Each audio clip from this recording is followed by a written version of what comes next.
अभी मिशन में तो नहीं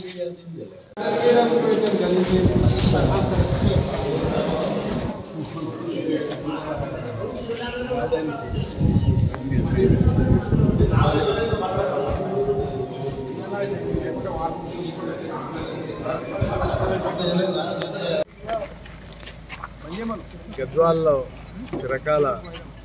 చిరకాలంగా ప్రజలు ఇప్పుడో ఎదురుస్తున్న మెడికల్ కాలేజు ఈ అకాడమిక్ ఇయర్కి స్టార్ట్ కాబోతుంది.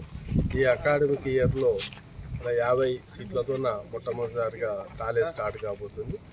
ప్రభుత్వానికి ప్రత్యేకంగా ధన్యవాదాలు. గతంలో కేసీఆర్ గారు ఉన్నప్పుడు తెలంగాణ రాష్ట్ర ప్రభుత్వం గద్వాల మెడికల్ కాలేజీని మంజూరు చేయడం జరిగింది. ఈ సంవత్సరం ఈ కాలేజీని ప్రారంభోత్సవం చేసుకోబోతున్నాం. కాలేజీని అన్నీ కూడా కంప్లీట్ దశకు వచ్చినాయి. ఆల్మోస్ట్ ఆల్ మరి ఈ వారం 10 రోజుల్లో నిన్ననే నీట్కి సంబంధించిన రిజల్ట్ కూడా రావడం జరిగింది. ఈ అకాడమిక్ ఇయర్లో ఒక 50 సీట్లతో ఈ కాలేజ్ స్టార్ట్ కాబోతుంది. వాళ్ళ భవిష్యత్తులో దీనికి మంచి భవిష్యత్తు ఉండాలని కోరుకుంటున్నాం. మంచి ఫ్యాకల్టీస్ రావాలి.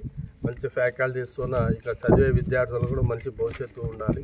వారికి కూడా మంచి సహాయం చేసే, అంటే ఇక్కడ చదివిన విద్యార్థులు ఖచ్చితంగా భావి తరాలకి ఒక డెవలప్మెంట్లో వాళ్ళు కూడా ఒక భాగస్వాములు కావాలి. ప్రజలకి ఎప్పుడూ అందుబాటులో ఉండే విద్యను అభ్యసించి వాళ్ళు కూడా భవిష్యత్తులో మంచి గ్రామాలలో మంచి హెల్త్ని ఇచ్చే విధంగా వాళ్ళ భవిష్యత్తు ఉండాలని కోరుకుంటున్నాం.